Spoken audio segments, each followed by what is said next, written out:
Now, here on The Angle, we actually believe in spending cuts. The government has grown fat and way too happy with woke.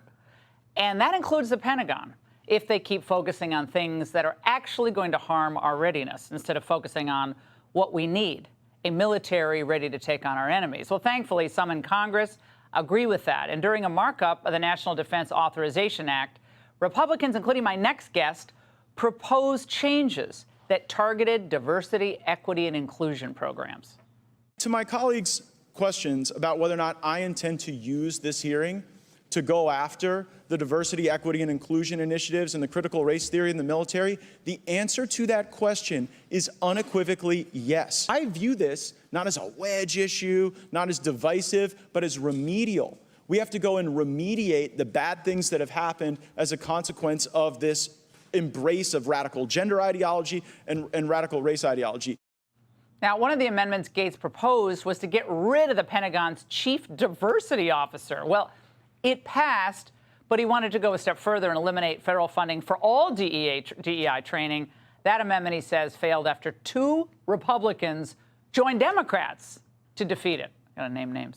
Joining me now, Florida Congressman Matt Gaetz of the House Armed Services Committee. Congressman, we reached out to those 2 Republicans, and we're going to name them, Congressman Bacon and Turner. Congressman Bacon's office responded in part, the amendment would have totally cut all diversity training for the military, which is unreasonable. All service members should know that racism and sexual harassment are not tolerated in our military.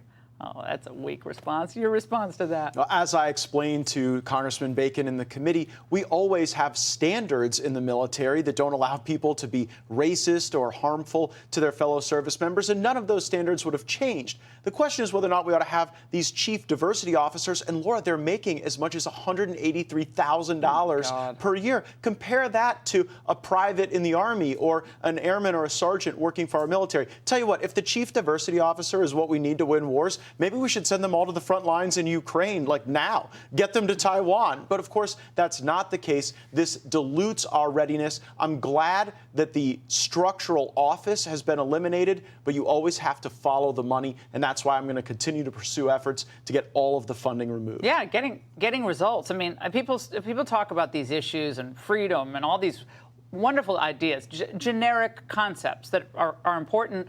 But what are the results that a Republican's bringing home? And I think you're trying to actually show people, we've done this. We've cut this. This is bad for readiness. It's bad for recruitment. But the Republicans have got to get on board here. On these woke programs, we've gone through a lot of them on The Angle, the huge celebration they had this month at the Pentagon. Everything but military readiness was discussed. Yeah, I mean, while China's focused on AI, we're focused on LGBTQ AI+. And it is important for Republicans to understand the damage this is doing, because every major institution the Democrats have taken over, from the Department of Education to Justice to pop culture, they've destroyed it, and we cannot allow that to happen to our military. Our service members are patriotic. They are not extremist. They are not racist. And the problem really lies with some of the senior leadership, the woke generals. Some of these people are horrible. Not I mean, God bless their service, but they're just their views on this stuff is going to just drive a lot of more traditional Americans out of the military. Now, here's what one of your colleagues said at the hearing today on the Democrat side of the aisle. It was yesterday. Critical race theory has been weaponized as a political tool. Running away from history does not help us have a stronger military. If we want a stronger military, we cannot run from CRT, and we must embrace DEI as a central part of how we lead. Well, she's right. Critical race theory has been weaponized politically, but it's been weaponized by the left to get people to believe that as a consequence of their immutable traits, they are naturally oppressed or an oppressor.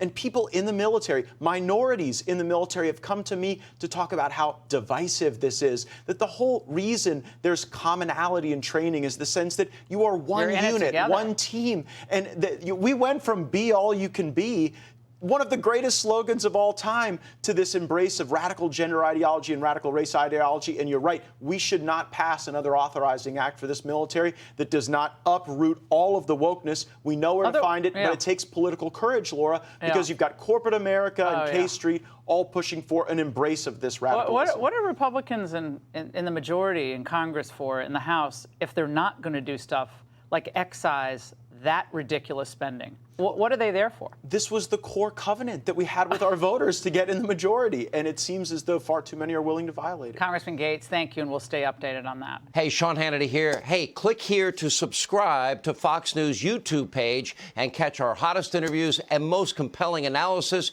You will not get it anywhere else.